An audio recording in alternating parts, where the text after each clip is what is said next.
Hola a todos y bienvenidos a un nuevo episodio del podcast. Hoy literalmente estoy intentando algo nuevo, grabando desde el sofá. Estoy casi que acostada, en bata, cómodamente porque es domingo, después de que se salió por Halloween.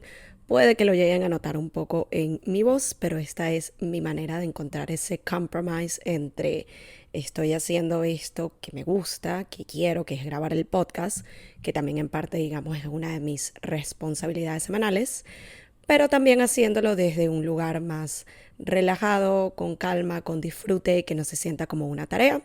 Así que vamos a ver cómo nos va con esta. El día de hoy tenemos un episodio bien deep, bien profundo y con un tema en particular que lleva rato tocándome la puerta, por así decirlo. Y hoy siento que finalmente conseguí el sentido y la manera en cómo traérselos a ustedes en este episodio. Y el tema de hoy está relacionado a los patrones, esos que se nos han establecido desde pequeños, algunos buenos, otros no tanto, y cómo estos tienen un efecto en nosotros hasta el día de hoy. A veces sin nosotros darnos cuenta, y es por ello que hoy vamos justamente a dar el primer paso hacia romper con aquellos patrones que no nos sirven, con los que queremos hacer las paces y aquellos que queremos dejar atrás. Así que sin más, empecemos. Cuando hago mención de que este tema lleva rato tocándome la puerta, me refiero a que hace meses que surge este tema de alguna manera en mi vida, a través de la terapia, a través de conversaciones con algunas de las personas más importantes en mi vida en estos momentos. Y es acá justamente donde yo dividiría esas conversas y la temática relacionada a los patrones en tres grupos. El primer grupo sería conversas referentes a patrones del pasado, particularmente en dinámicas familiares, y esto se ha dado mayormente con mi mamá. El poder hablar desde la perspectiva de cada una, de cómo ella me inculcó cosas a mí, cómo yo tomé algunas de esas cosas, cuáles eran las intenciones reales detrás de ello, por el lado de ella, identificar qué tocaba romper, qué tocaba sanar, etc. Entonces ese es el grupo número uno. El grupo número dos es las conversaciones con mi círculo más cercano de amigas, oportunidad de ver que este tema nos afecta a todas de una u otra manera, las similitudes entre los distintos casos, patrones que vemos por el lado de ser mujer, por crecer en la comunidad latina en mi caso, por los tiempos de antes y mucho más. Y el tercer y último grupo yo lo denominaría conversaciones de patrones futuros o cómo yo haría las cosas de una manera distinta. Y estas son conversaciones que he llegado a tener aquí y allá con mi esposo cuando hablamos del futuro, de los hijos y de qué nuevos patrones nosotros estableceríamos que difieran de los patrones anteriores que a nosotros se nos llegó a inculcar en algún momento. Cuando yo pienso en la primera categoría y de donde nace mucho de mi proceso de sanación interno y de hacer las paces con el pasado, algo que me ayudó mucho fue tener la confianza de poder comunicar cómo yo interpreté ciertas enseñanzas y maneras en que, vamos a decir en este caso, mi mamá me crió y me educó, el poder conectar mucho de ello incluso con mi personalidad y manera de ser en diferentes aspectos de mi vida, pero también el tener la apertura de parte de ella de ver mi punto de vista y yo también de entender el suyo. Y quizás algunos de ustedes se identifiquen con la típica imagen del hijo perfecto, de siempre tener que sacar las mejores notas, tener el mejor comportamiento, siempre destacar de alguna manera. Y creo que es de los patrones que más se repiten, o al menos en conversaciones con diferentes amigas hispanas que crecieron y fueron criadas bajo esa idea, lo veo mucho. Por mucho tiempo la manera como yo tomé eso fue siempre medirme con esa vara de alguna manera y siempre querer dar más de mí en todo sentido. Y ojo, yo creo que hasta cierto punto esto puede llegar a ser positivo porque te motiva a explorar tu potencial y a retarte a ir al próximo nivel. Cuando lo tomas tal cual, que es donde viene el problema, puede llegar al punto de hacernos sentir insuficientes, de que jamás vamos a lograr complacer las expectativas de los demás, el ver las cosas desde la carencia y el caer en ese ser people pleaser, de buscar de alguna manera esa validación en otros y no en nosotros mismos. Y de cierto modo, por mucho tiempo yo llegué a identificarme con muchos de esos aspectos. Pequeño paréntesis aquí y voy a ahondar más en esto después, pero quiero que se entienda por el lado de mi experiencia y como yo tomé ciertas cosas. No quiero que este episodio se sienta como una manera de culpabilizar al otro. Punto muy importante que al menos en este aspecto de mi vida donde yo me encuentro, yo no estoy buscando hacer, yo no estoy buscando culpar a nadie de esto, sino más bien responsabilizarme por romper esos patrones. Pero ya vamos a llegar ahí. Volviendo al punto de los patrones en sí, esto condicionó mucho de mis relaciones interpersonales. Yo llegué a ser el tipo de persona que si yo sentía, por ejemplo, que alguien estaba enojado conmigo por lo que fuera, inmediatamente la solución en mi cabeza era complacer a esa persona, asegurarme de que todo estuviera bien, evitar conflictos. Y me tomó mucho tiempo darme cuenta de que esto no es sano. Entender que es normal sentirse enojado con alguien, todos lo hacemos. Pero para mí, desde donde estoy parada hoy, siento que es más sano dar el espacio para uno sentirse de la manera que sea, drenar y luego conversar, en lugar de buscar solucionar eso, ya sea por no tolerar el enojo de la otra persona o, entre comillas, la desaprobación de alguien más. Otra manera en que esto llegó a tener un efecto en mí era la complacencia de todos a mi alrededor, dejándome a mí de última. Si yo podía invertir mi tiempo en ayudar a alguien más, así yo no quisiera realmente hacerlo en ese momento porque estaba cansada o porque tenía otras prioridades en mi día, no importaba porque de nuevo tenía esa necesidad de complacer a los demás, de ser esa amiga perfecta, de ser esa persona perfecta para los demás, descuidándome a mí misma cada vez más. Y mientras pensaba en este episodio con mayor profundidad y hacía más de mis autoanálisis, llegué a una conclusión importante en donde entendí que esta idea de ser perfecta para los demás y complacer a los demás, primero que no era realista y lo que hacía era desgastarme y alejarme cada vez más de mí misma y de ponerme a mí primero.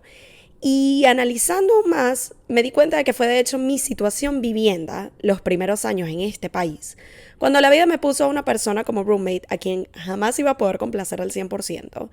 Y para resumirlo un poco, este era el tipo de persona que si hacías algo, te criticaba y si no, también. Y yo estoy segura de que muchos, por no decir todos los que escuchan este episodio, han tenido a alguien así en su vida. Gente que no hay nada que le siente bien al 100%, que hasta las cosas que uno cree no criticables, incriticables o que no se puede criticar, digamos. Hasta en eso se quejaban y buscaban la quinta pata al gato. Y cuando les digo que me tomó mucho tiempo llegar a esta conclusión, les hablo de años. Años. O sea, imagínense lo que es pasar años queriendo estar bien al 100% con alguien. El pretender que siempre nos lleváramos bien, el querer complacer a la otra persona como fuera y jamás lograrlo. En el momento en que eso me pasó, yo lo sentía como terrible y emocionalmente me desgastó. Pero viendo hacia atrás, y por ahí esto en parte es mi postura de ver el vaso medio lleno, esto fue una experiencia que años después me enseñaría tantas lecciones y está siendo una de las más importantes. Así que, primera lección en cuanto a los patrones. Nunca vas a poder complacer a todo el mundo y nunca vas a poder complacer a alguien al 100%. Y eso está bien.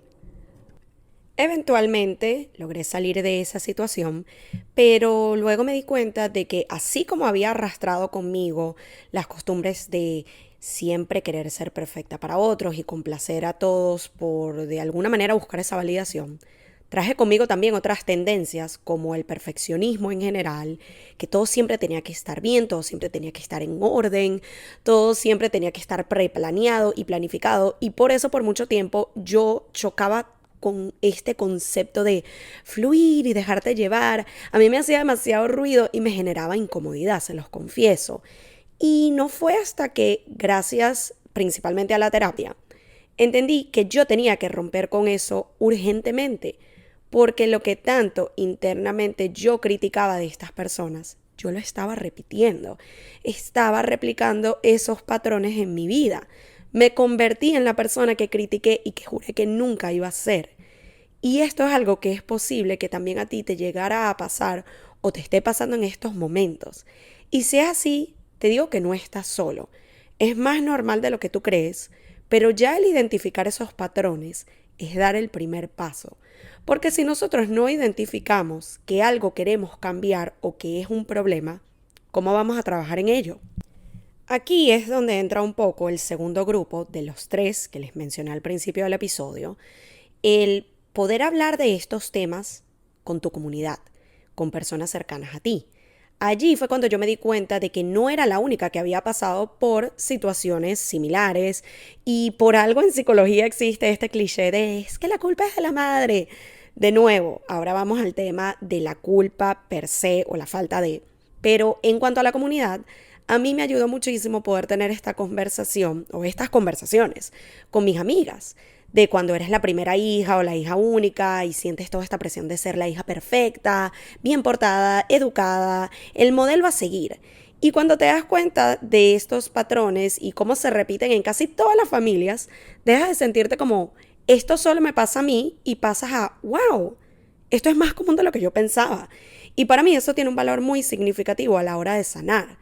El sentirte en comunidad de alguna manera es lo que, justo por compartir este factor en común y ver que muchas personas han arrastrado consigo algunos de estos patrones, y no fue hasta empezar a identificarlos y ver el daño que les estaba causando a estas personas, y me incluyo, que decidimos tomar cartas en el asunto, y acá es donde traigo a la mesa dos aspectos fundamentales: el perdón y la culpa.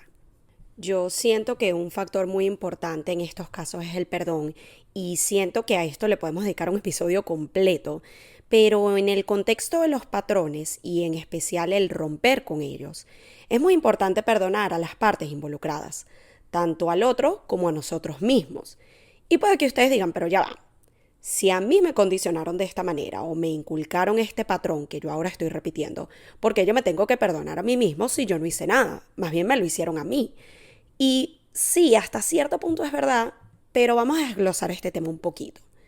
Cuando hablamos del perdón al otro, esto puede darse cuando directamente la otra persona reconoce su rol en la situación y se disculpa contigo por haberte inculcado algo, establecido ciertos patrones en nosotros en este contexto.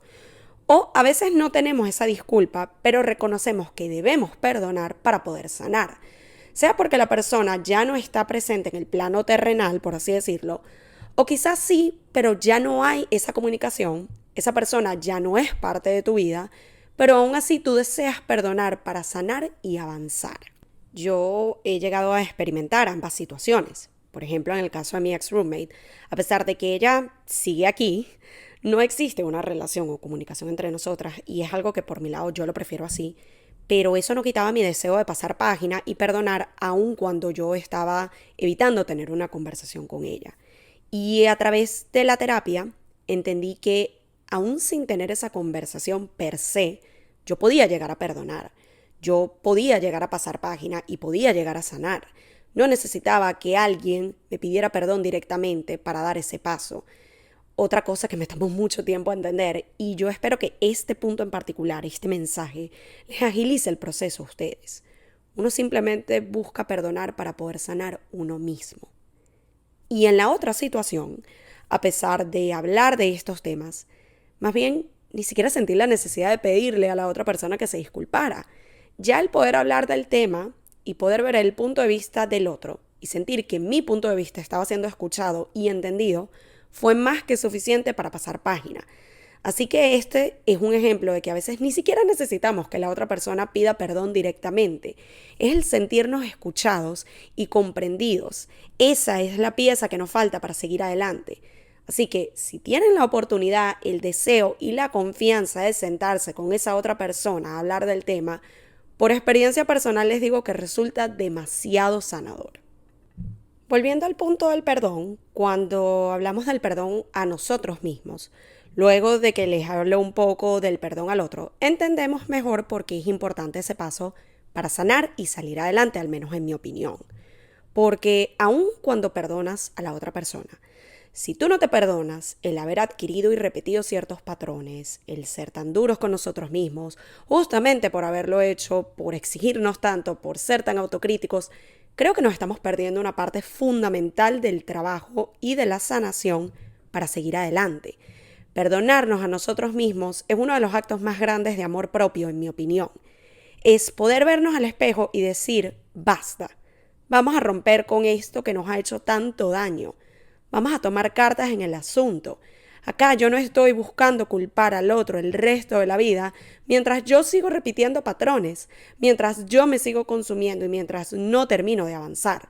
Esto lo hago por mí, por mi paz mental, por mi tranquilidad, por mi crecimiento personal y por mi progreso. Y eso es hermoso.